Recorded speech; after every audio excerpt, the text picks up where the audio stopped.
Hello, everyone, and welcome to the Spurs Up Show, best Gamecocks podcast on the internet. Today is Monday, May the 24th, 2021. Today's show, I break down this weekend series against the Tennessee Volunteers. The Gamecocks dropped 2 of 3 games in heartbreaking fashion to close out the 2021 regular season. Guys, I'll break down the series in its entirety. We'll talk key takeaways, TSUS Series MVP, Slapdick of the weekend, who's hot, who's not, and what's next for South Carolina. The Gamecocks put a pin in their regular season. Now begins the 2021 SEC baseball tournament, guys. And I will look ahead, look at the bracket as the Gamecocks officially taking on the Alabama Crimson Tide Tuesday at 2 o'clock in Hoover, Alabama, guys. But we will look at the SEC tournament from a high-level view. We'll go over the bracket. I'll give my brief thoughts on just what it will take for South Carolina to get to the title, what they need to do in regards to the hosting conversation, et cetera, et cetera, et cetera.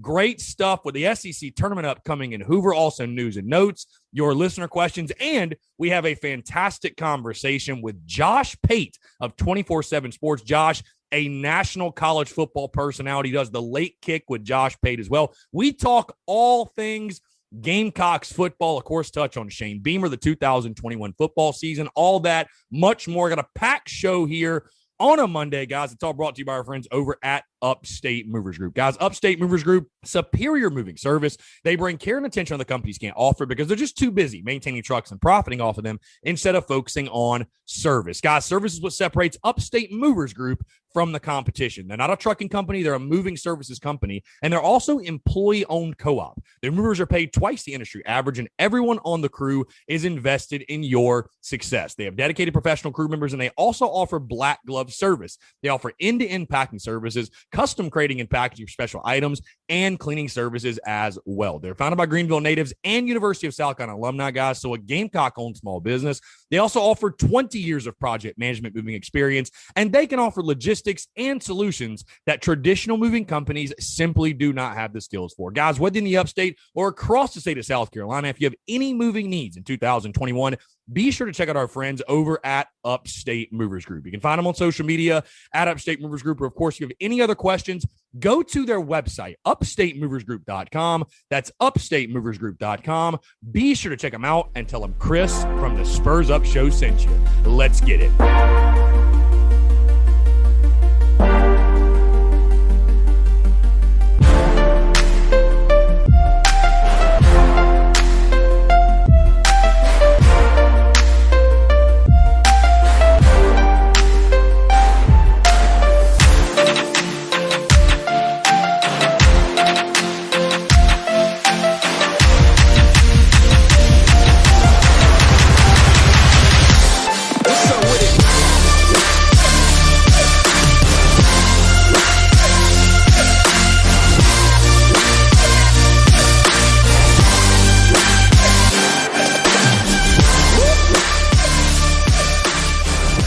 Just like that, the regular season has come to a close. Folks, hope you're all doing well. Happy Monday. Hope this show finds you well here on Monday, May the 24th, 2021. Whether you're on the commute, you're in the office, you've got the day off, whatever it may be, guys. Hope you're all doing well. Hope you're staying cool, by the way, here on this Monday. I know the weather this week is taking a turn towards the heat. I asked, it's delivering. We are getting some hot weather this week, especially in Columbia. I don't think today, but I know the middle of this week, we got highs at almost at 100 for 3 straight days. But again, guys, appreciate you all tuning in. Happy Monday. Hope you're doing well. Hope you all had a fantastic weekend. And again, thank you all so much for tuning in, man. It's crazy.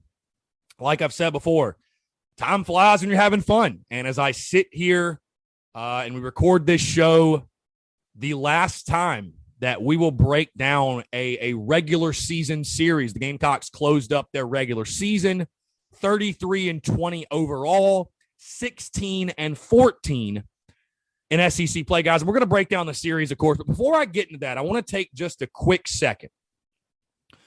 And as the game ended on Saturday, of course, heartbreaking fashion, as we're going to get into in just a second.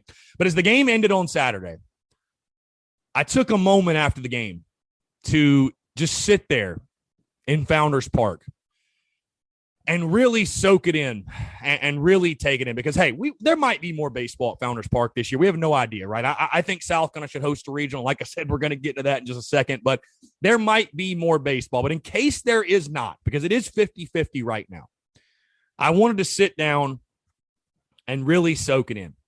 And late Saturday night, this kind of hit me, and it was something I'd been thinking about, but it kind of hit me. And I was like, man, it's just so crazy. Like, I remember sitting in my apartment in Charlotte, you know, when the Spurs Up show wasn't even the Spurs Up show yet. It was Armchair South Carolina, or even before I was doing any of the stuff with TSUS or anything. I remember sitting in my apartment in Charlotte, North Carolina, and watching Carolina baseball, getting so fired up and amped up for opening day and all this different stuff, and thinking to myself, man, like, how cool it would be because, you know, I've always gone to the football games, right? There's only 7 home games a year. I've been able to get down to Columbia pretty much for the majority of the home games, no matter where I've been in my life. But I've always thought, man, like, it would be so cool to live in the local area and be able to go catch South Carolina baseball game after game after game, go to every single game and just be there in person. You know, man, it's one of those things where, like, do I have to be at Founders Park to cover South Carolina baseball? Do I have to be in person to cover games? No, I do not. But I love it. I'm a baseball guy, as you all know. And I think being there in person for baseball, it's one of those, I think, when you're covering it and you're talking about it and to really be in the flow of the game, there is a difference in actually being there in person versus watching the sport of baseball on TV. Anyways, I sat there in Founders Park, though, after the game and was thinking later Saturday night, just, man, like, how awesome. You know, I used to say to myself how awesome it would be to live in Columbia and be able to go watch Carolina baseball and be there in person every single game. And so I say all that to say this. Thank you. Sincerely thank you to Gamecock Nation, the fans, supporters of the Spurs Up show, of me personally, of everything we do in regards to the content, the podcast, the Daily Crow, social media, merch, everything. Because I don't know if you guys realize this or not, but this was my first full baseball season covering the Yardcocks full time, doing the business, because last year was going to be it. And of course, it gets taken away from us due to COVID, as we all know. And, you know, again, I know I'm big on expressing gratitude and saying thank you to you guys because you guys deserve it. Again, this would not be what it is without you guys, but I want to say that. And again, I really, truly hope you can hear it in my voice and the way I'm saying it. Thank you guys so much. You know, we are so blessed and fortunate, by the way, that we have a fan base that loves baseball, that loves Carolina baseball, that really, really dives deep into it. You know, some fan bases, they're kind of like whatever. They don't really care. You know, not every school really gives a damn about baseball. And for me, it's such a treat because I love it so much. And being a baseball guy and being able to cover baseball for a fan base that really, truly loves it and is passionate about it. But thank you to you guys. I cannot say it enough. You know, a lot of schools, a lot of fan bases, a lot of media entities, they would fall off during baseball season. Their engagement, their views, their listenership, everything. It would not be nearly what it is in the peak season, that is football and everything else. But you guys made this season, this regular season. I know it's not over. We got postseason ball, but I kind of look at this. This is the start of a new season, right? The regular season is in the books for us for this year. And again, I just want to say thank you to you guys because this season covering the Yardcocks was everything I hoped it would be and much, much more. I mean, you guys were there every single step of the way. Of course, the boys on the field made it a lot of fun for me and a lot of fun for us as well. This was a really fun team to watch and is a fun team to watch. But you guys, the love and support, man, again, continue to rock with the content, continue to listen and continue to download and continuing to share the content, show love to the content. And I mean, it's just been a blast all season long. So again, thank you all so much for continuing to rock with the content, for continuing to support and show love and just be there every single step of the way, man. We've been through the ups. We've been through the downs. We've been right in the middle. You know what I mean? So I wanted to start this show off on that note, just saying a sincere thank you to Gamecock Nation, because I do not take it for granted. I do not take it lightly. Again, not every school, not every person that does something similar to what I do, not everyone's fortunate enough to get to cover, a school where they care about baseball and love baseball to the level that South Carolina fans do. And that's why South Carolina fans are the greatest fans in the country. And again, fans of TSUS, man, you guys make this thing go. You are the engine that makes the Spurs Up show go. And I truly do appreciate you guys for making this season such a massive success, man. And again, honestly, I had dreams of what it would be like covering the Yardcocks full time and going to, every single game. I only missed 2 games this year, guys. One of them was to go to a Braves game, as you guys recall, and the other one was to send my brother off for the military. So 2 pretty good excuses. But we basically went to every single game this year, all the post-game reactions, all the shows, everything. It's the merchandise, you guys made this season, this regular season, so much more, so much more than I could have ever even imagined it could be. And for that, I just want to say thank you. I sincerely, truly appreciate it. It's been a blast, man. With that being said, again, thank you, Gamecock Nation. Thank you, TSUS fans. I could spend the entire show just saying thank you, because it's almost a bit overwhelming. It's incredible. It's a pure blessing. It is a pure blessing. And without you guys love and support, I couldn't cover the team that we all love so much and cover the Yardcocks full time and go to every single game. And so again, it's just something I'll never take for granted. But I truly do appreciate it. It's special because I love Carolina baseball. I'm a baseball guy at heart. I played the game at the college level. And, I just really appreciate you guys rocking with the man each and every single step of the way. And I hope that if nothing else, I know not everybody's a baseball person, and baseball will never be football, and football is its own individual thing, which we love and we embrace. But I hope if nothing else, I made, if you were someone that came into the season that was kind of on the fence about baseball, or really weren't even a big baseball person, I hope that maybe I made this baseball season enjoyable for you, or at least brought entertainment and value into your daily life with this Carolina baseball season. So again, thank you all so much. Thank you, Gamecock Nation. Thank you to the fans, the supporters of TSUS. You guys are the absolute freaking best. And hey, like I said, it's not over yet. We got the postseason. I can't wait to follow along, continue to cover, and see what this team can do in this postseason as we get this SEC tournament going this week in Hoover. But before we get to that, guys, we got to talk about this Tennessee series. South Carolina dropping 2 of 3, losing 10-4 on Thursday, winning 3-2 on Friday night, and then losing Saturday 5-4. And as we dive into key takeaways, this is a tough one. This is a tough one to talk about. I'll be honest with you, because, I gave myself the 24-hour rule. I really thought about recording Saturday immediately after the games, but I was like, you know what? Relax, enjoy the rest of the day, and we'll talk about it on Sunday. And so that's what I'm doing right now. But man, I got to be honest, it still hurts. It does. It hurts. It hurts. And, first things first, proud of this ball club for battling, continue to fight, played the toughest schedule in the country, played the best teams in the country. Tennessee is for real. They're a legit ball club. I thought it was a very evenly matched series, though, all weekend long. But a series that, had a very similar storyline in both of the games that you lost. And that storyline is that one bad inning on Thursday and Saturday killed you.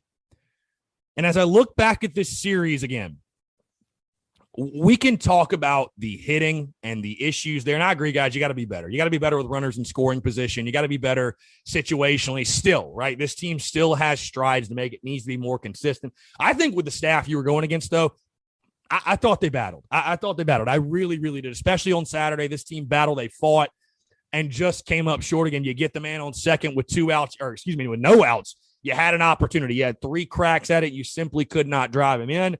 You hate to see that. That cannot happen.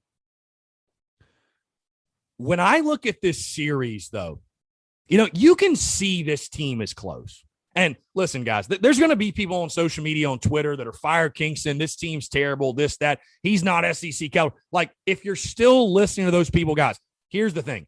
It's easier to change the people you are listening to than to change what people say and think.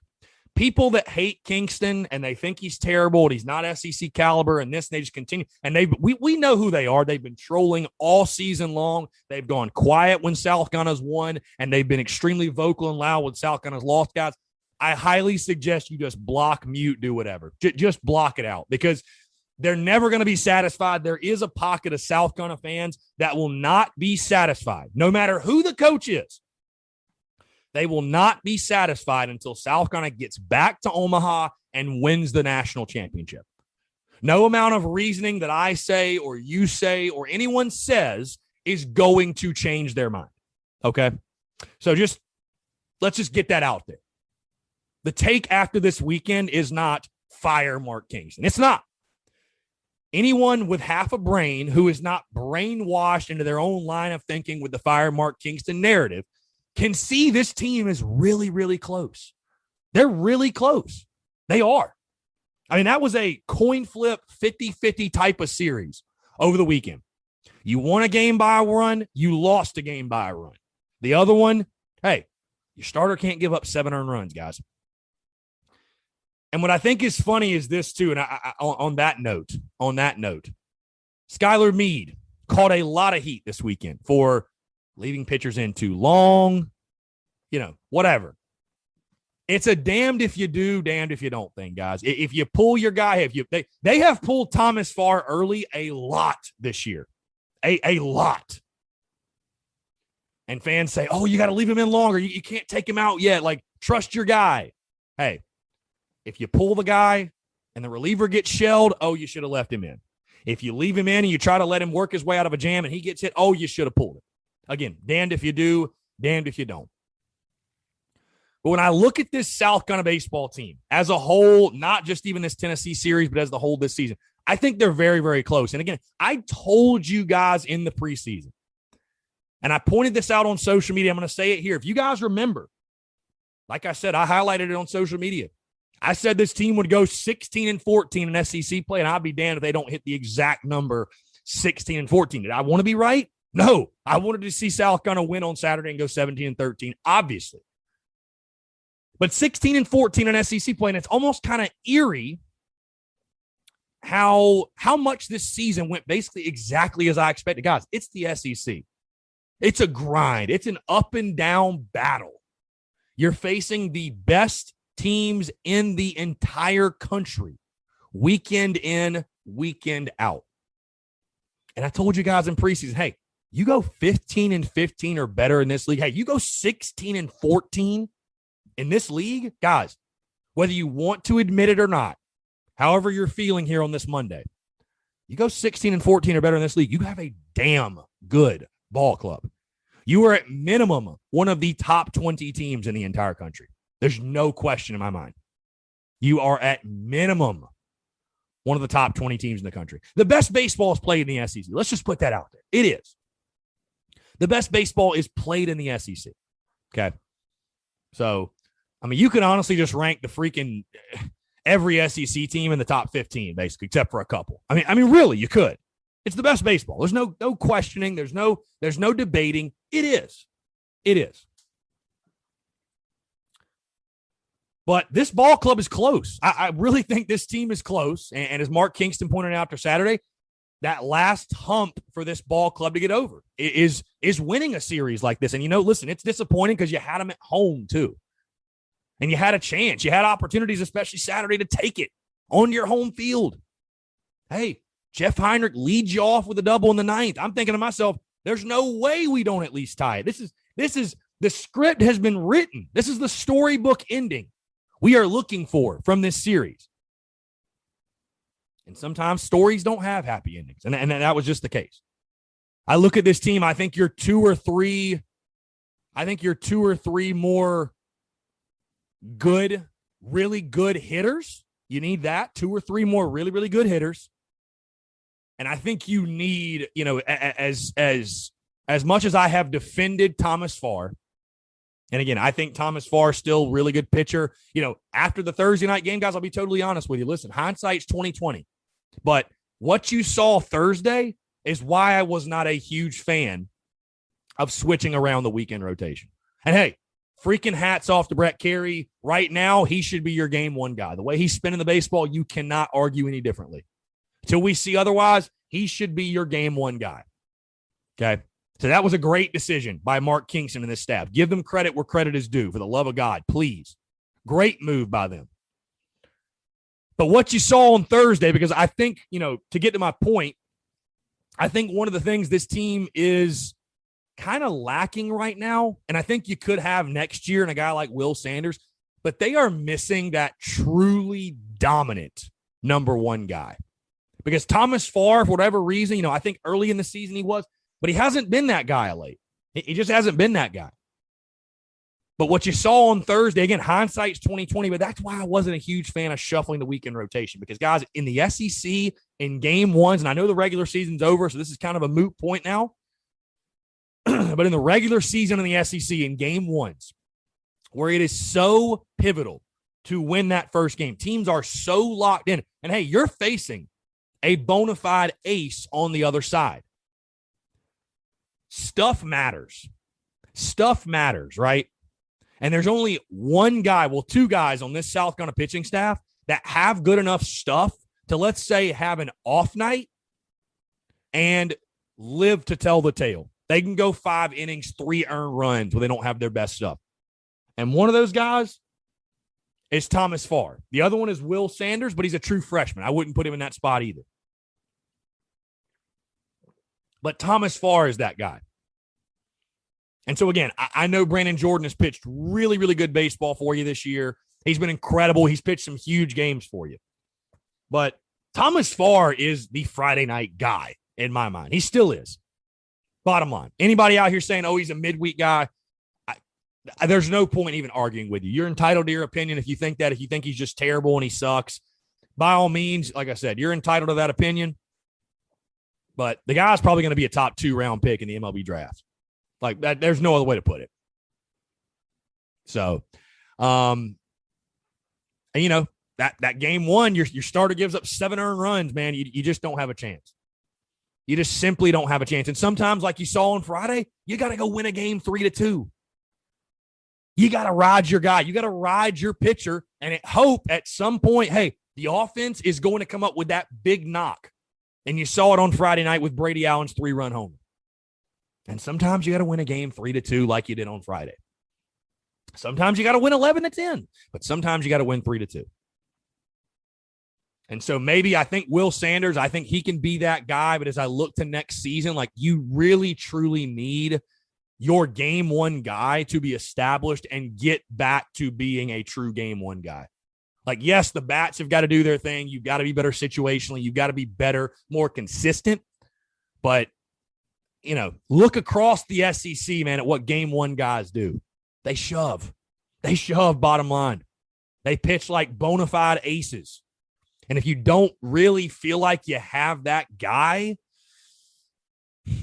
it's just tough. It's tough and damn near impossible to beat the best competition in the country.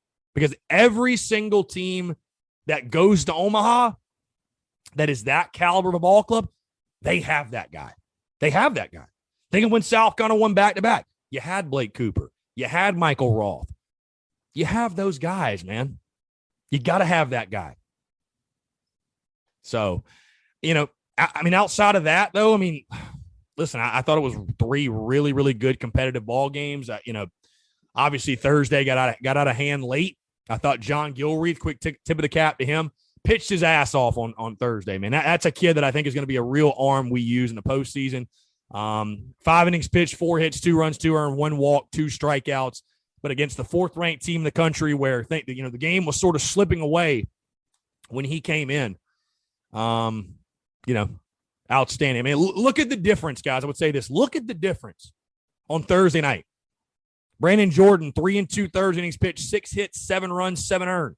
Couldn't even get out of the 4th inning. On the other side, Chad Dallas, 7 2/3 innings pitched, 5 hits, 4 runs, 4 earned. Brandon Jordan's record dropped to 5-5. Chad Dallas's went to 9-1. That's the difference. You got to have that guy. You got to have that guy.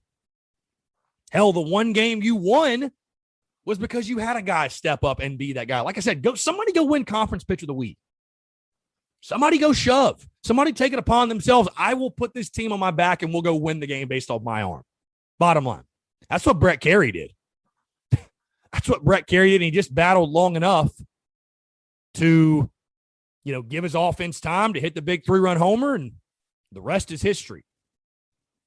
The rest is history.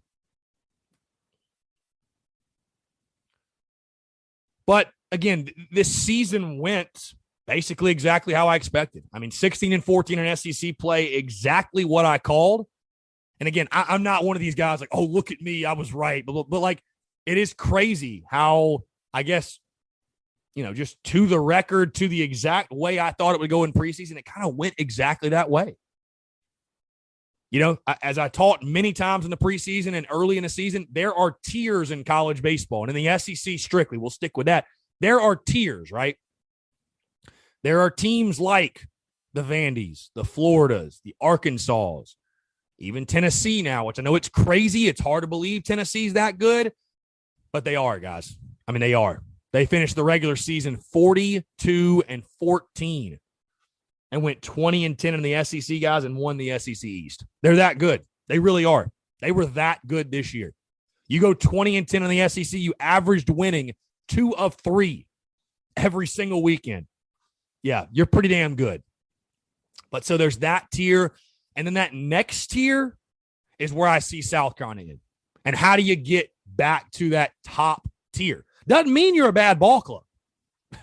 Not by any stretch. It does not mean you are a bad ball club. Quite the opposite. Like I told you guys, I think this is a really, really good baseball team. Really good baseball team. I still feel good about this team. And I feel good about this team in the postseason. That they can make a run. I really do. But, I know you guys get tired of hearing me saying it, but you got to tip your cap to Tennessee. You just have to. Whether you want to or not, you have to. And simply put, again, I'm hurting, man. I'm hurting because the opportunity was there. You couldn't ask for a better start to the inning, a 9th inning on Saturday. Jeff Heinrich gets the double, man on second, nobody out. And I know a lot of you say, oh, why don't you bunt there? Why? Again, it's a damned if you do, damned if you don't thing with this fan base. If you bunt, hey, what if he doesn't get it down? God, then your fans are fire Kingston because he decided to bunt. I would have been fine with the bunt. Would have been totally fine with it. You want to get him over to third, 1 out.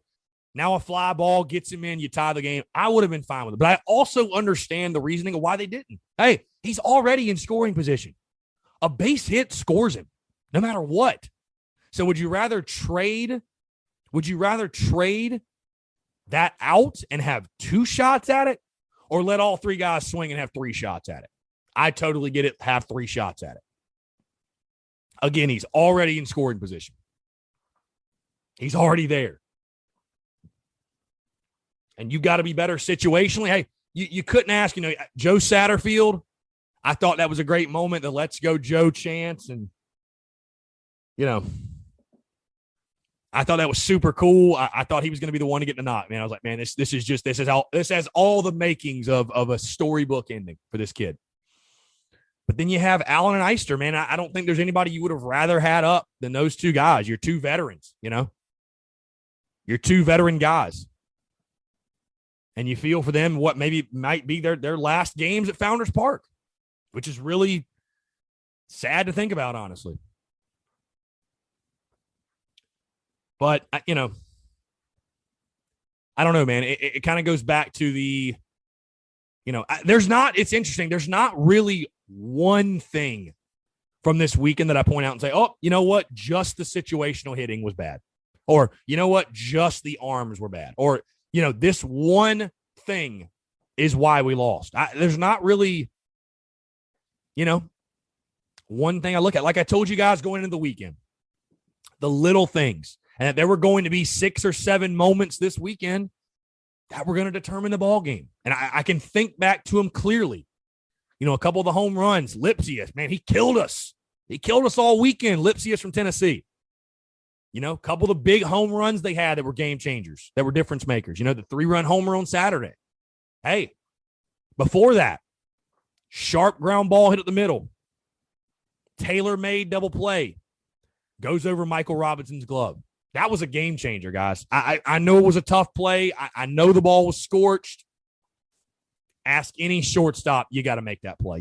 In that type of series, in that type of situation, you just have to make that play. When you're playing the best teams in the country, it comes down to little moments like that. You have to make those plays. And of course, George Khalil right now battling injury. We don't know his status. We don't know how long he'll be out. Will he be available this week? I have no idea. But, the first thing I did when that ball got through, I turned to my buddy. I said, hey, man, you think George makes that play? I mean, no knock on Michael Robinson, but it's just, it's a fair question. So it was a mixture of things. But again, you can be the negative Nancy, fire Kingston, hit the panic button, all this. I understand. Listen, guys, I understand. I want to get to Omaha too. But to be miserable just to be miserable and to act like we had some terrible season, it's just false. It's a complete fallacy. It's just not true. We had a good year. Did we have a great year? No, we didn't. When I look back at this season, do I think we missed some opportunities to get over this hump and to beat one of these top teams in the country? Yes, I do. Yes, I do. Absolutely. Hey, you had Tennessee on the ropes. You had Arkansas on the ropes. You had Mississippi State. Those were all really good chances at home. You had big-time opportunities, man. Hey, Vandy, you were close there too. But that's all you are right now is close. You're not quite at that next level. But with that being said, I mean, to act like this was some terrible season, and it's just bullshit. People that are saying that, it's complete BS. And they just want to be negative to be negative. Not every year is going to be 2010 or 2011 or even 2012. People think going to Omaha is a birthright. And guys, nobody has higher expectations for Carolina baseball than me. Nobody does. Omaha is the standard. It is the standard every single year. But again, if you realistically looked at this season, the preseason, this roster, which a really good roster, by the way, the projections for the season, and again, maybe that's why I think this is a really good year. It went exactly how I expected.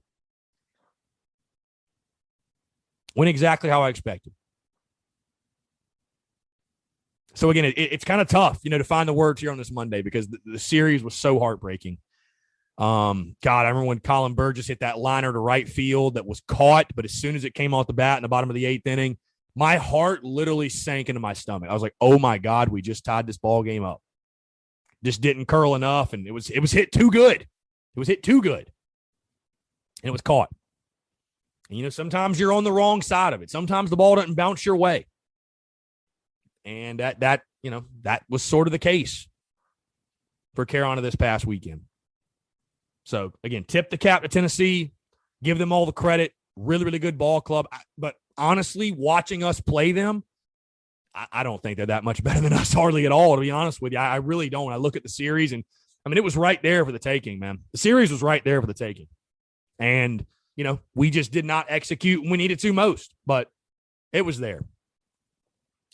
So this team is really, really close, man. Again, you close out SEC play. You close out the regular season, 16-14 in conference play. And guys, like I said, if you really use your brain and you look at the SEC and the landscape and you look at our schedule and you look at who we played and you look at how we played, as I said in preseason, 500 or better in this league, you are a really, really, really good ball club. You're a really good ball club. When you look at the final SEC standings, where'd you finish? I'm pulling it up now. Where'd you finish? You finished 4th. And guess what? That's exactly where you were picked to finish. And I'm not saying, that should make you feel better. Hey, you were a game from finishing 3rd because Florida finished 17-13 and you swept them. So, a really good ball club. This team is close. Mark Kingston is building. I think you're just a couple of pieces away from being at that next tier. You really are. But this is still a really, really high-quality ball club. And when it comes to postseason play, guys, the tough schedule you've played to this point is only going to help you in the long run. It's only going to, it's hardened this team. It's hardened this team. It's only going to help you in the long run. So, again, a tough weekend, a heartbreaking weekend. But now a new season begins, guys. Before we get into that, let's move into TSUS Series MVP, guys.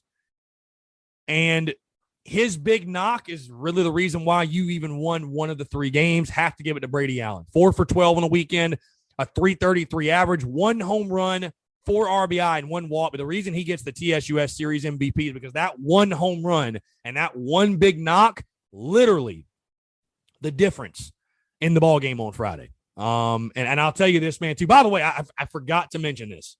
The Rowdy Roosters, 100% capacity at Founders Park. Dude, incredible. The atmosphere, having that atmosphere return back to Columbia, having that atmosphere return back to Founders Park, it was absolutely incredible. It was absolutely incredible. Dude, that Brady Allen home run, like the fact that I was able to get that on video, it was like literally I pulled my phone out. That pitch, I was like, I feel like something good's about to happen. And just the pandemonium that ensued, beautiful thing. Absolutely beautiful. The Rowdy Roosters were incredible. I want to give you guys a shout out. You guys made Founders Park one hell of an atmosphere, one hell of an environment. So kudos and good job to you all. Seriously.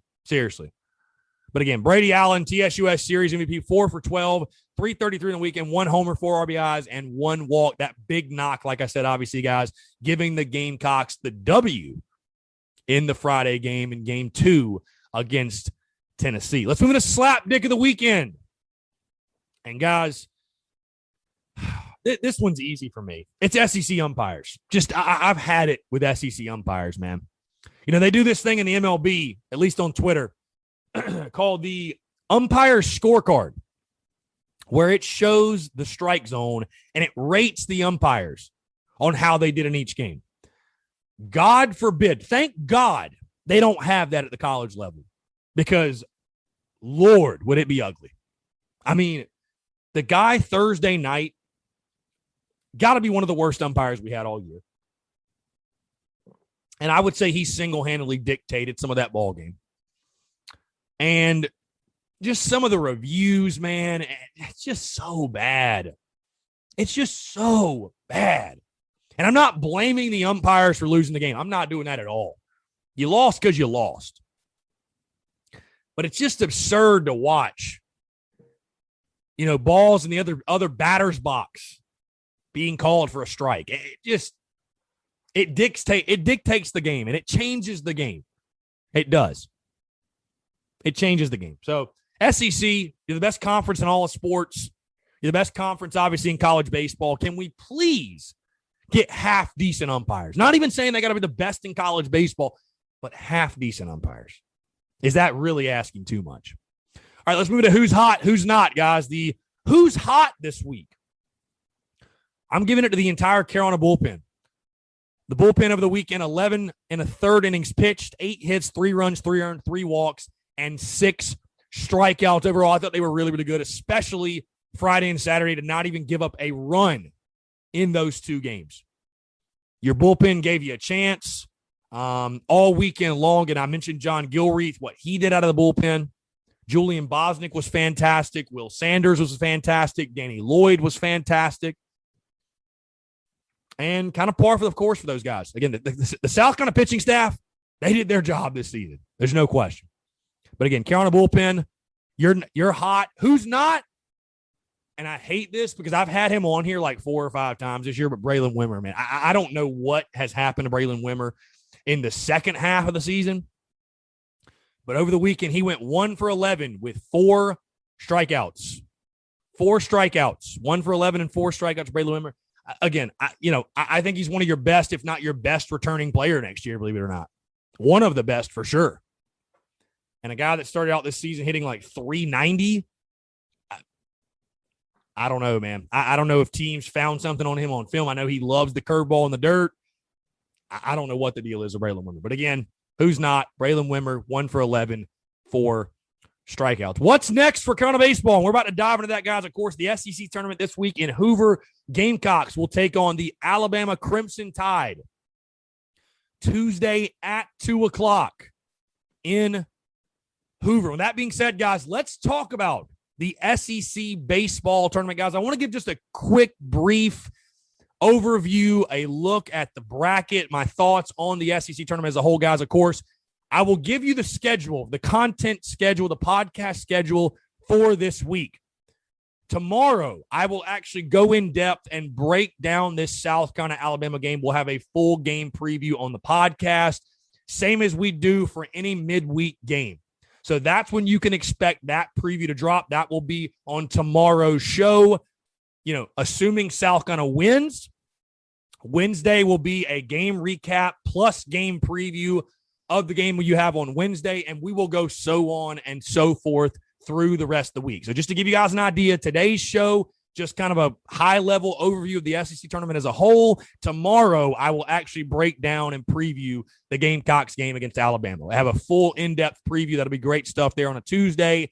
But again, that game at 2 o'clock first pitch, Eastern time, Tuesday afternoon. And also, we'll have the Daily Crow as normal, noon to 1. We will then go live at 1:45 for the live stream watch-along for South Carolina, Alabama. So, going to be a very, very busy Tuesday with TSUS. But when you look at the SEC baseball tournament, man, it's crazy. South Carolina, Hoover's been a house of horrors for the Gamecocks for whatever reason. But I think it sets up well for you.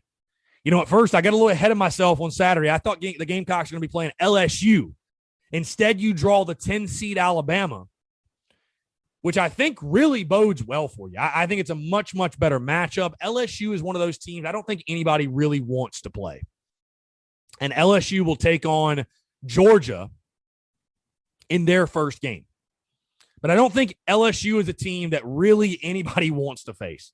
Really, really dangerous ball club. Alabama, on the other hand, you know, respect your opponent, all that good stuff. It's been an interesting season for them. No question. Like I said, much more of a deep dive on Alabama on tomorrow's show. But looking at the bracket, you win that game because, quick reminder, guys, tomorrow, single elimination. So it is win or go home in that game tomorrow. If you're able to win, and I'm going to say when you're able to win, I want to put good vibes out there. When you're able to win, it moves to double elimination starting on Wednesday. And the irony of this past weekend, and the irony of how the bracket sets up, you win this game against Alabama tomorrow, you will have a rematch against the Tennessee Volunteers on Wednesday. Now, here's the positive.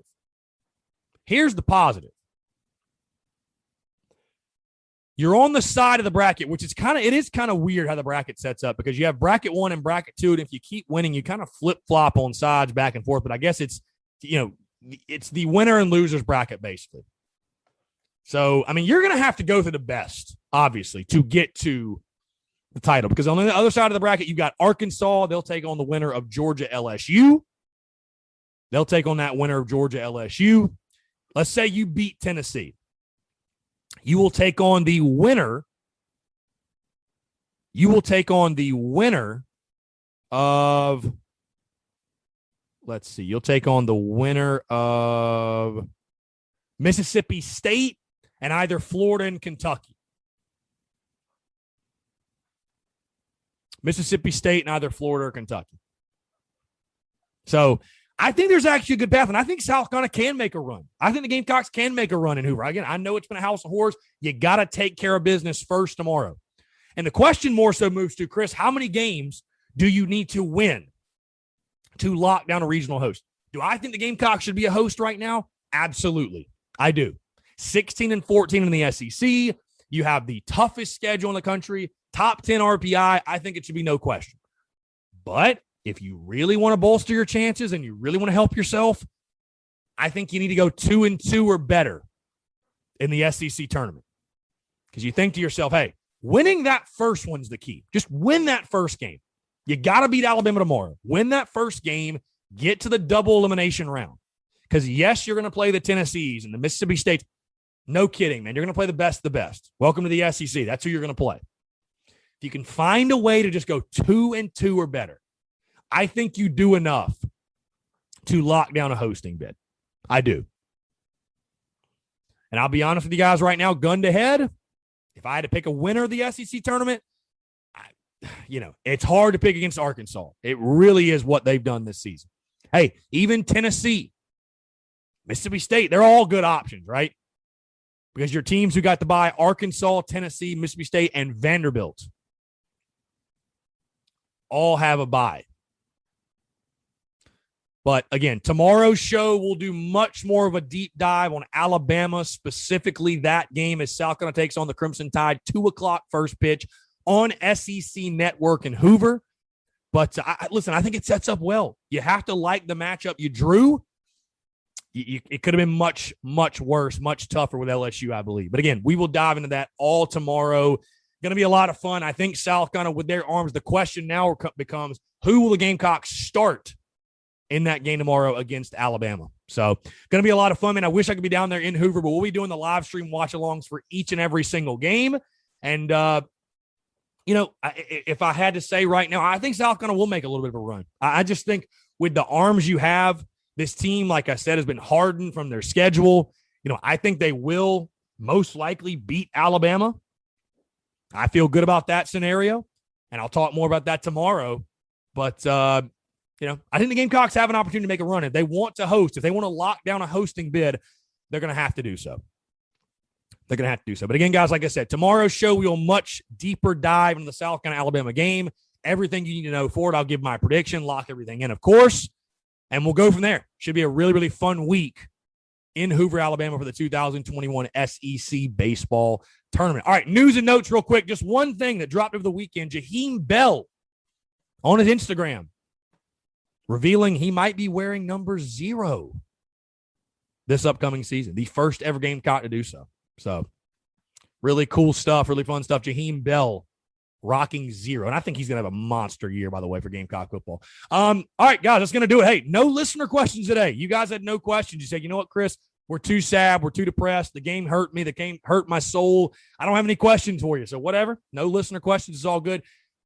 Let's jump straight into our interview, our conversation. Josh Pate of 247 Sports. He's also the host of The Late Kick with Josh Pate. Really, really good stuff. Does a great job with 247 Sports. He's kind of their national video guy, if you will. Does a lot of great stuff on YouTube, a lot of live streams. And we had really good conversation. Guys, I like getting these national guys on just to get a different perspective on South Carolina football and the SEC, because, you can talk to Carolina fans and they're going to tell you everything you want to hear and this, that. But to get that national look at Shane Beamer and that national look of the Carolina football program and kind of what's going on in Columbia, a lot of great insight and intel from Josh Pate, guys. So, again, it's a conversation I know you're going to enjoy. So sit back, relax, and enjoy. It's all brought to you by our friends at Manscaped. Guys, Manscaped has the right tools to get the job done quickly, safely, and hygienically. Father's Day is just around the corner, and you probably need a gift for a hairy dad. I know my dad could use it. Make your dad proud this year and get him and yourself the Manscaped Lawnmower 4.0 and Ultra Smooth package. Hey, you know what they say? Like father, like son, right? The brand new Lawnmower 4.0 and Ultra Smooth package is perfect for you and the dad in your life to complete your grooming game. Guys, you're going to get 20% off and free shipping with the promo code TSUS at manscaped.com. Guys, again, my dad, he's a hairy SOB, man. He's a hairy SOB. He needs something like this. Anything to make his life easier, my life easier, your life easier when it comes to grooming. Guys, we've all been there, right? We have that manscaping action. If you cut yourself, it's bleeding, it stings. It's just no bueno. It completely ruins the vibe, completely ruins your night, your day, whatever you're doing. Guys, leave that in 2020. No more. Manscaped is the only men's brand dedicated to below-the-waist grooming, and their brand new shaving tools just dropped right in time for Father's Day. Guys, the Lawnmower 4.0 trimmer is now available in the USA and Canada. What makes this waterproof trimmer different from all the other trimmers, you may ask? Well, a couple of things. This 7,000 RPM trimmer features skin-safe technology to keep your balls in check and has helped reduce manscaping accidents around the world. They also have a new multi-function on and off switch that can engage a travel lock created for jet setters. Hey, the Lawnmower 4.0 gives you the ability to turn the 4,000K LED spotlight on and off when needed for a more precise shave. And, guys, they have additional guard links with sizes 1 through 4 to let you trim to your liking. Guys, I love investing in the best new technology and advancements, and I'm blown away by the performance. The craftsmanship and details on the 4.0, guys, they are next level. If you want to get the complete package, the Manscaped Ultra Smooth Package is a 3-step kit to help keep your family jewels protected. Step 1, the Crop Exfoliator. It's infused with ingredients that can soothe, clear, and keep the skin on and around your groin feeling refreshed, reducing the risk of ingrown hairs by your delicates. Step 2, guys, the Crop Gel. See what you're shaving with our unique clear shaving gel just for the groin. And step 3, of course, it's then time to shave, guys. The Crop Shaver was designed for shaving the groin area with confidence. 3 precision blades include extra wide lubricating strips and a pivoting head for the ultimate groin grooming experience. All 3 of these vegan, cruelty-free, and sulfate-free products are included, so you know your manhood is in good hands. Guys, stop imagining your dad has it covered, because as we all know, he probably does. I know mine does. Okay? This is definitely going to be a Father's Day gift for him. You can get 20% off plus free shipping with the code TSUS at manscaped.com. Again, guys, 20% off plus free shipping. Go there right now with promo code TSUS at manscaped.com, guys. Again, it's dad bod season. Time to get smooth. This is the perfect package for you and your dads. Perfect package. Guys, appreciate you all tuning in. Thank you so much. Enjoy this conversation with Josh Pate of 247 Sports. All right, joining us today on the Spurs Up Show, guys, he's a national college football analyst, host of the Late Kick with Josh Pate, guys. Josh Pate of 247 Sports, as we just clarified. Josh, see, it's a bad habit, man. I've been saying 247 Sports my entire life. Now you come to find out it's 24/7 Sports. So for those people wondering, 24/7 Sports. But again, the Late Kick with Josh Pate does a fantastic job with the video content. He's got his live stream. Josh, you can correct me if I'm wrong. It's every Sunday afternoon, Sunday night, I believe. But I see you all over YouTube, obviously. Social media. He's on Twitter. He's on Instagram. Does fantastic work for those guys. So again, Josh Pate of 24/7 Sports and the Late Kick with Josh Pate. Josh, appreciate you taking the time, man. It's a pleasure to have you on. Thanks so much for doing this. Yeah, man, I appreciate you having me on. We vary, so it's as hard as it is to get the name 24/7 right. And trust me, I've been where you are on that. The schedule for Late Kick goes Sunday, Thursday during the, well, I don't use the word off season, but during what others would call the off season, Sunday, Thursday, and then during the season, Sunday, Tuesday, Thursday.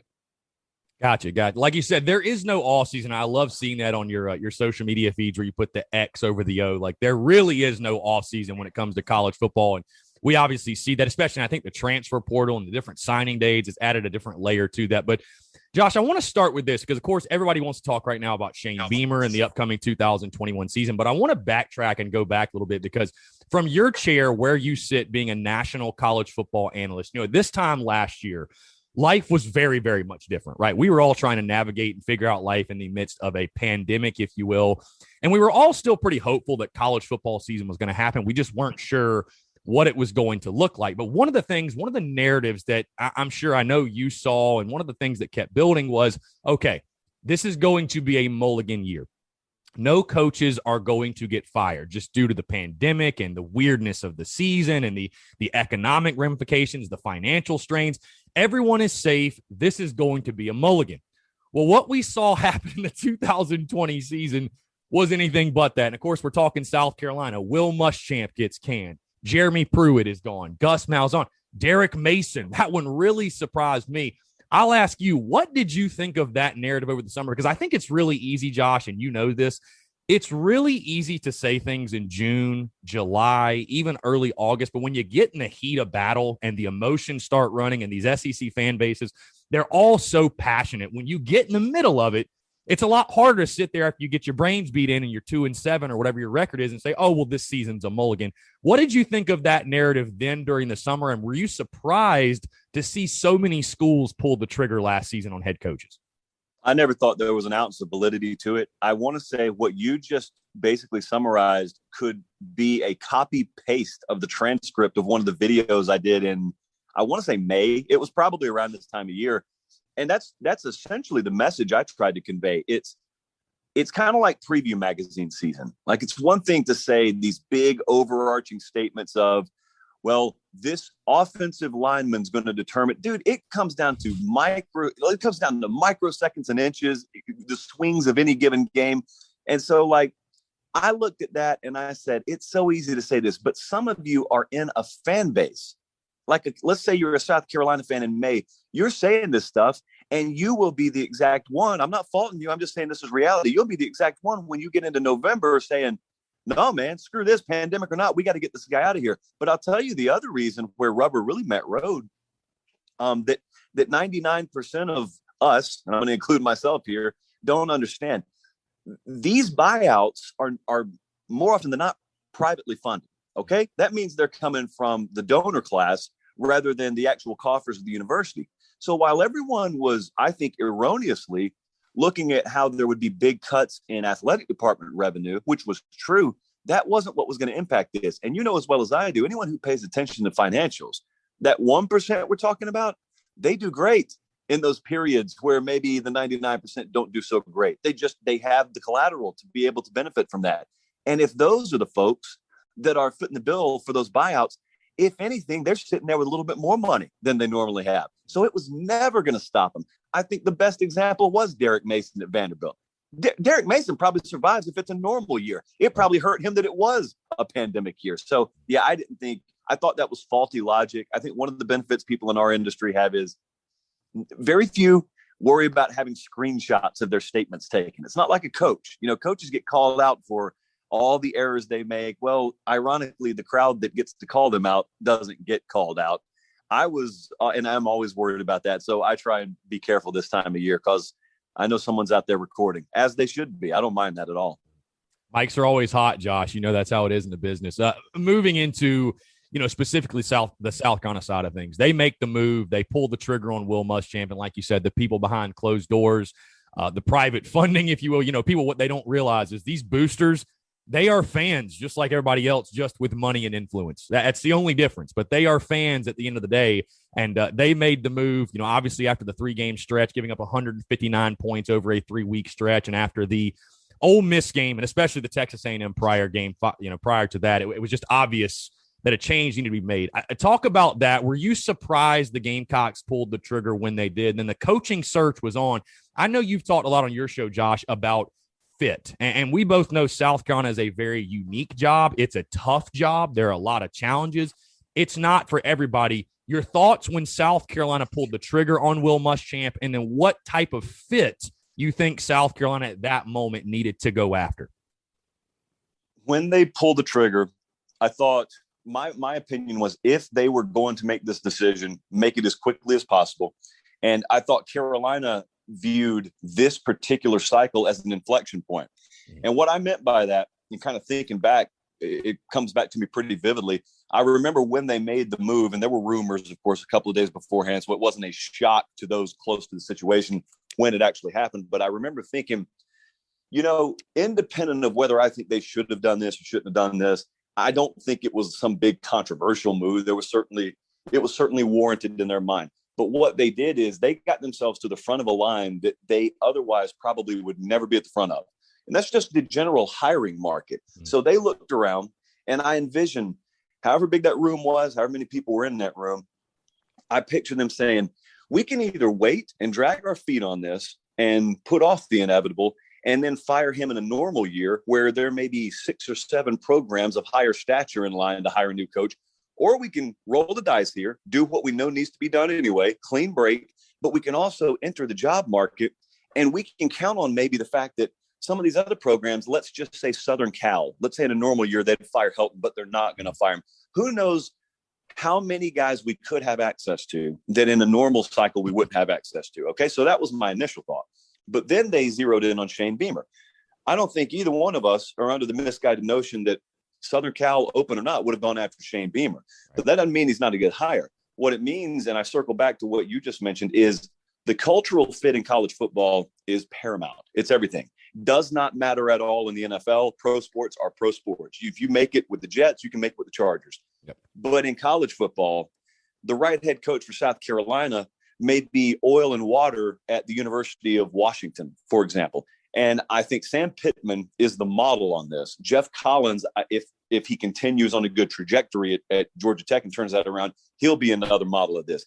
The guys that when you plug them in on day one, they're not having to come in and learn anything. You remember when Petrino got hired at Arkansas, watching him try and do woo pig suey, one of the most embarrassing things I've ever seen in my life. It wasn't a culture fit. Now, the guy knows football, so he still won a little bit there. But watching Shane Beamer, when he comes into South Carolina, you don't worry about culture fit. You don't worry about whether he gets it. And you don't worry about whether he loves it. Now, that's the short-term benefit. The long-term benefit is if he ends up working out, if it ends up being the right hire, and I know history will judge that and whatnot, here's the added benefit of finding the right cultural fit. The obvious is immediate, but the long-term is if he were to be the right fit, whereas normally you'd worry about a bigger job coming and snatching him up, Shane Beamer could be one of the few guys in America that legitimately views South Carolina as a tier 1 job. To him, it's Ohio State. To him, it's Alabama, because he is woven into the fabric and he gets it and he's a cultural fit. Pittman could be the same way at Arkansas. So that's how I think about coaching hires instead of just this blanket, let me give it a grade. Well, it's in the NFL, you can do that. In college, it's a lot more complex than that, which is one of 47 reasons why I love the college game more. Josh, I want to switch gears a little bit, get your take on this, because you talk about the tier where the South kind of job falls. Obviously, it's not a tier 1 job. It's not an Ohio State. And to some people it might be, but realistically it's not. And I just want to, the question now shifts from Shane Beamer has gotten the job. Now he is the head football coach to expectations. And Shane Beamer was there in 2010 when South kind of went to the SEC title game, right? He's seen South kind of football at its best. But you and I both, and I think it's funny because I live in the social media world. I know you do as well, but I live in the social media world. You live in the message board world. So we both see fans, and you see fans of all teams. Everybody thinks their team should be winning a national championship. Everybody thinks their team should be winning the conference. And if they don't get that within a 3, 4, 5 year span, coaches don't last much longer than that these days. They're just getting paid too much money. But I try to be realistic when I talk to people about the expectations of the football program and where I think Shane Beamer, and really any coach, but Shane Beamer specifically now, can take this football program. And I think Gamecock fans do have realistic expectations, but sometimes those expectations get a little overboard because of your neighbors up at Clemson and Georgia and what they're doing, and especially the Clemson thing. You talk about the models in college football, and fans are looking at Dabo Swinney and what he's done, and this CEO type of coach, if you will, and what he's built up there. And, of course, it's, hey, if they can do it, why can't we do it? And I feel that to a degree as well. But I think, Josh, what Shane Beamer can do and what I think South kind of football can be, and I'd love to get your take on this again as a national guy, I think the Gamecocks, realistically, because you and I both agree, there's only 4 or 5, maybe 6 teams every year that have a realistic shot to win the national championship. That's just a fact. There's only 5 or 6 that can really do it. The rest of the teams are fighting for nice bowl games. That's just a fact of college football.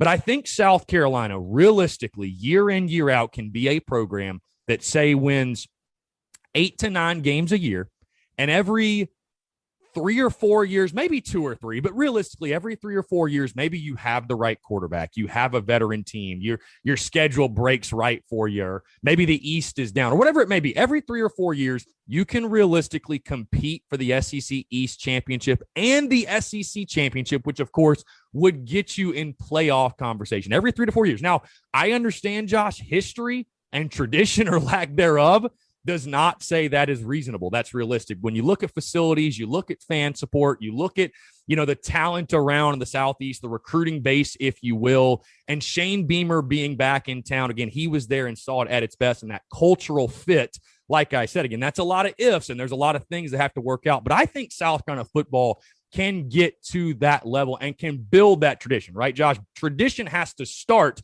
somewhere. And I know you talked about that on your show.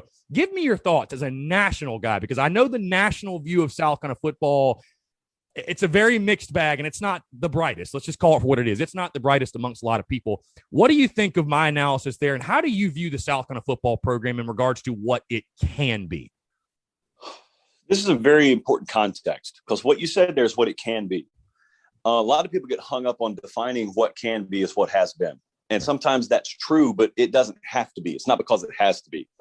If something continues, it's because the factors that are still in place are going to produce the same results you've always gotten. Listen, I stumble upon about 2 or 3 smart sounding quotes per year. That's about my average. And one of the best ones that I had, and I use it at every turn now. I use it when I'm talking about cornbread recipe, if I can, is these folks who get hung up on history and tradition, and Carolina can't be this because they haven't been that. And I may have even been on Keith's podcast. I can't remember where I was, but I said essentially, you're talking about history so much, you got to make history to have history. There's only one way to get it.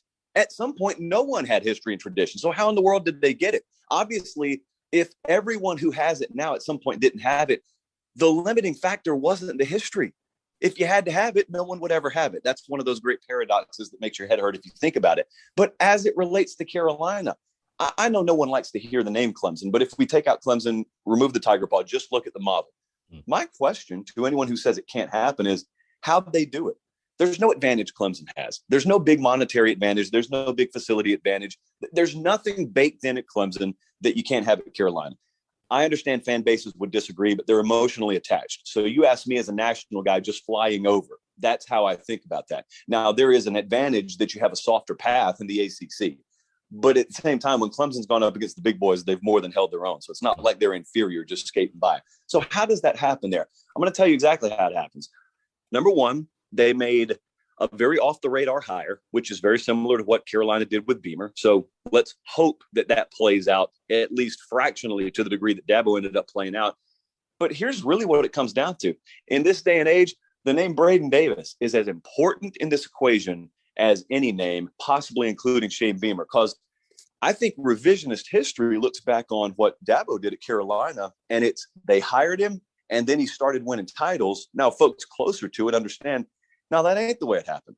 And there were some years where they thought they had arrived and then got just splattered all over the field a couple of times. But what happened was they had a kid named Taj Boyd there, and he was a very solid quarterback. But it wasn't until that Deshaun Watson kid comes in that all of a sudden Clemson goes from being this nice regional story to, oh my goodness, they're going to the national title game. Oh, they almost beat Bama. Next year, oh, they did beat Bama.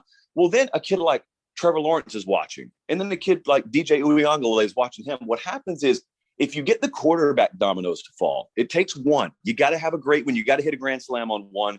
It's got to be good evaluation and development. But if Braden Davis, let's just say, is the guy that they need, is the fit, when he comes in, wide receivers watch that, running backs, all the big players, defense and offense, want to play with a good quarterback. The key is as simple as getting quarterback right. It sounds so simple. I know it's much more complex, but if Shane Beamer does nothing more than wins the fan base emotionally and gets quarterback right, he will have kicked the snowball downhill that I don't even think the most optimistic of Carolina fans could imagine, well, at least what it leads to, could imagine, because it's very hard to picture that because you hadn't seen it, at least in a short generation, you haven't seen it. If they get that right, I know Georgia's there, I know Florida's there, I know all that, but listen, you don't look at it. You look at it very much in the abstract. And you just worry about yourself because that's really all you control anyway. If you get quarterback right and the rest of the recruiting apparatus works itself out, which it absolutely would, all the rest of that stuff just ends up taking care of itself. And then you're floating. I agree with your assessment. In any given year, this program should be able to float at a 9-win per year caliber. Any given year, who knows what the bounce of the ball does, but that's the caliber program it could be.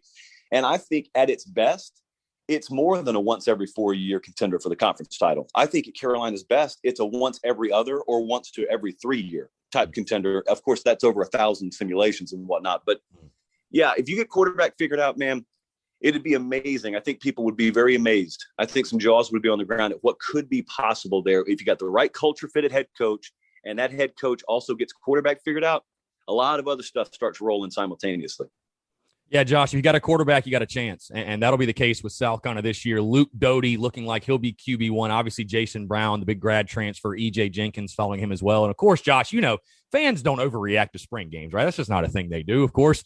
And I told fans going to the South Carolina spring game, hey, take it with a grain of salt. Of course, Jason Brown goes out there, throws a couple of touchdowns. And, hey, it's good. Quarterback battle, a position battle, I think is a good thing. Iron sharpens iron, all of those mantras we all know. But it looks like I think, and I don't know what your take is, but I think Luke Doty is going to be QB1. I want to get your take specifically offensively as we look ahead of this 2021 season, because he brings in Marcus Satterfield. And that was one of the things, Josh, that fans were sold on when Shane Beamer got the hire. He's going to bring in an all-star staff. And I think fans were left, call it for what it is, a little underwhelmed. And I'm sure, you saw it on the message boards, the reactions. People are like, who's Clayton White? Who's Marcus Satterfield? But if you take a deep dive at Marcus Satterfield, his background, his work with Joe Brady, and then you factor in Shane Beamer, has worked with Lincoln Riley, bringing that Oklahoma style, if you will. Talk about Luke Doty. Talk about the Satterfield offense and Shane Beamer's influence. What are you expecting from the Gamecocks offensively this season? An offense that looks like it's probably going to revolve around 4 returning offensive line starters and a really powerful run game led by the two-headed monster that is Kevin Harris and Marshawn Lloyd. Yeah, here's when I'll judge Beamer's coaching staff. I'll judge it about a year from now. So what I want to do is see him get through the first full cycle. There was a fascinating study. I don't have it here off the top of my head, but we did at 247. We did this, I think this time last year, of looking at coaches when they come in and then they hire their staff, how much retention is there over the span of 1 year. And it turns out about 50% of staffs overturn after 1 year. What that's indicative of is a guy comes in, there's never a good time to make hires, first off. That there isn't this 3-month period where everyone sits in a cryo chamber until they come get selected. Everyone's on the move. It's never a good time to try and pluck coaches. So you do what you can. You're trying to do a million different things when you get hired in the period of time that Shane Beamer did. Point is, give me a look at next year. And let me see how much of this staff is retained, because it could be that we're up in arms a lot about guys that aren't even going to be here in 12 months. So give me a year from now, and let me see that staff. But also, I'm very interested to see, you were talking about offensive philosophy this year.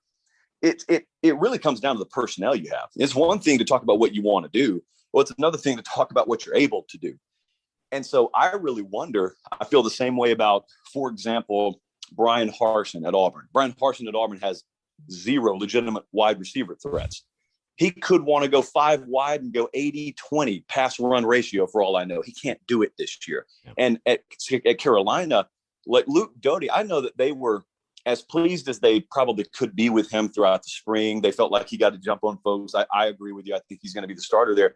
But be that as it may, whoever's under center, I really wonder if the coaching staff we see this year and also the style of offense we see this year is a true indication of what they want to be long-term. Because I get the sense that, let's just say everything works out and in 2027, Shane Beamer's still there and Carolina's a winning program consistently. I almost wonder if we look back on 2021 and we say, man, in retrospect, watching that team, they middled around. They won this game they weren't supposed to. They lost that game they weren't supposed to. But look at this offense. It doesn't look anything like what we're doing now. And certainly the personnel doesn't look anything like what we have now. And remember these coaches? I don't even remember some of their names. I know we're day to day. I know we're living on ground level. I do it the same as you guys do. But I just want you to try. There's this P word. I use it sometimes. Perspective. I almost whisper it. But when we try and maintain it, it's just funny what time can do. It only moves one day at a time. I get it. But when you look back or you try and look ahead, that's the hardest thing to do. You're trying to look ahead at what could be down the road. Some of the stuff that seems so consequential right now, it could be just this footnote and this afterthought, and it could not even be a precursor of what's to come. Josh, perspective, my favorite word in the English language. I love hearing you bring that up. Let's move into this 2021 season, Josh, and expectations, right? We're getting in a talking season. You mentioned the preseason magazine season. People are going to start making predictions and analyzing this upcoming year. We're going to be breaking this thing down for the next couple of months, right? There is no off season, like you say. And, when I look at this first year, for me personally, Josh, I think 6-6 overall record is a very achievable goal, and I think it is a realistic expectation. But I'll be honest with you, Josh, as much as I want to win games as a fan, the record is kind of secondary for me. I'm really looking forward to this year and want to see the culture ingrained, the foundation laid, if you will. I want to see a well-coached football team, a disciplined football team, a team, that pats each other on the butt and is fired up to play and does things the right way. Because once you get a well-coached football team and you get the culture ingrained, like you mentioned with Braden Davis, now it's about going and getting big-time ball players. Coaches lose games, players win them, right? That's the old adage, if you will. What are you looking for? What do you think South Carolina fans should be looking for from Shane Beamer's first season and his overall record-wise? Again, I'm sure you probably haven't done your deep dive as far as giving predictions and going on record and everything, but what do you think is a reasonable record? Again, I think this team is right around that 5-7, 6-6 mark. It's very eerily similar to Will Muschamp's first year, where I think, again, if you can get to 6-6, you've done your job. You've had a really successful campaign. But what are you going to be looking for from this first year? And overall record-wise, what do you think are realistic expectations? Just eyeballing it, and that's all I've done at this point. I think 6-6 is fair. That's a place to look at as sort of a line of demarcation. I'm also not throwing babies off 7-story buildings if they finish 5-7. What I really want to do, I look at the quarterback position and then I zoom it out just team wide. Could I really look back, whether they go 5-7 or 7-6? Can I look back in December when we're assessing things, hopefully before a bowl game, and say to myself, this team was a lot better in November than it was when it took field in September. This quarterback, Luke Doty, was a lot better in November than what I saw when they took the field in September. If you can say that, you've had a successful season. I'm just telling you, you have. The record may not bear it out, but you also have to understand this is not an apples to apples comparison. You're not going to Sanford Stadium in a pick'em game against Georgia. You're going to be a double-digit underdog. So if you go in there and lose 30-21 and you have a really good show and you force 2 turnovers, finish plus in the margin there, and I mean, you don't just get physically manhandled, that's a huge win. And it gives you something to build on. That's all I want to be looking at. I did the same thing, or had the same thought with a team like Florida State last year. Norvell came in and what I thought was a no-win situation. I'm not comparing. This is not my apples to apples comparison. But I remember doing a radio show down, it was either in Jacksonville or Tallahassee. I know that they love when they get those towns mixed up, but it was down in one of those towns. And there was a little bit of a contentious back and forth with the host, because he just wanted a prediction. He said, you are what your record says you are. It's always been BS when people say that in college. Yep. Again, that's taken a come to think of it, it was probably a Jaguars beat writer, because that is a pro sports mentality. And It's absolutely true. The margins are so razor thin in pro sports. You are what your record says you are. You're not what your record says you are exclusively in college football. I mean, I watched G5 teams last year end up being in the playoff conversation, playing a schedule that Carolina probably goes 10-2 against last year. So no, you're not always what your record says you are. My eyeballs, though, will pretty readily tell me what you are. And that's independent of what could be going on behind the scenes. But I'm looking at Carolina and I'm just wondering, let's say they go 6-6. Here's my question. Would you rather be 6-6, but all your 6 losses, 4 of them are blowouts? Or would you rather be 5-7 and have not lost one game by more than one possession? Like what's better? Because we're not talking about contending for the SEC this year. So if we're trying to build something, what's better? That's why I don't ever think in May, even if I could rub a little magic 8 ball here, some would call that my forehead. But if I could rub that thing and I could say, here's the record, I still don't really think I've learned anything about the team other than the fact that I'll be able to make money at the betting window knowing the record. But I still don't know what that's going to look like. So I'm just looking for progression. That's another P word we could talk about today. Progression. That's what I want to see. Yeah, progress for sure. Josh, you've been gracious with your time, man. This has been awesome. I'm going to get you out of here. Last thing, though, on a separate note, on a different note, because I've heard you talk a lot about the college football playoff model and expansion and how you are against it. And listen, I'm totally fine. I'm not going to ask you to open up that can of worms because we could literally spend an entire other show debating that and breaking that down, whatever your thoughts and opinions on that. But I want to ask you this question because I grew up with my family going to a condo in Beach Mountain, South Carolina. Beach Mountain, North Carolina. Not sure if you're familiar with that. Up next to Sugar Mountain, about 30 minutes or so down the road from Boone, North Carolina. So I grew sort of a soft spot, if you will. And me and my grandfather would sit when we weren't watching South Carolina. We would watch Appalachian State football. And people remember Armani Edwards and those teams winning 3 straight national titles. And I remember when App State made the jump to this level, right? I was like, that's a terrible decision. I understand the financials. I understand the exposure, whatever. But Appalachian State will never have that tradition again. Same with Georgia Southern. They will never win a national championship ever again because, you know what, you can say Coastal and Liberty and App State and Georgia Southern, they're all fighting for the same prize that Alabama is. That's just BS. It's just not true. Josh, why can we not get a group of 5 playoff? And I know you're on board with this because I've heard your commentary before, but why is this rocket science to some people? Like, I feel like this is so common sense. It'd be so easy. Give the group of 5 their own playoff. Can we please stop pretending like these group of 5 teams are competing for the same exact trophy and title that Bama and Ohio State and Clemson and Georgia are competing for? It's just pure nonsense and lunacy. Well, the short answer is we're not running a nonprofit. So that's the reason. But independent, if we're just talking competitively, like, of course, I'm on board with this.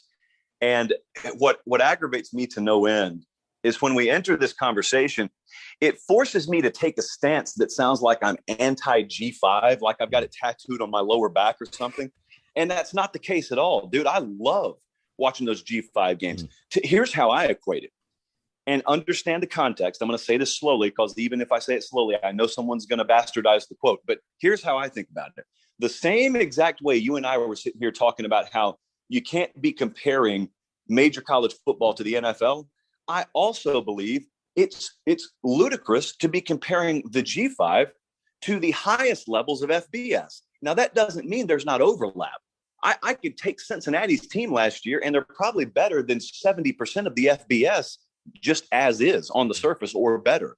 So I'm not saying that, but what I'm saying is we look at the product at the G5 level, and we look at the strength of schedule on average that you're playing. And we are actually pretending that Akron and Alabama exist on the same plane. It's completely anyone. If the whole alien deal right now is true and they do exist and one of them drops on Earth, the first thing I want to ask, you guys can get all your other extraterrestrial stuff out of the way. The thing I want to ask is, could you please look at this and tell me if it makes sense to you? You have no bias whatsoever.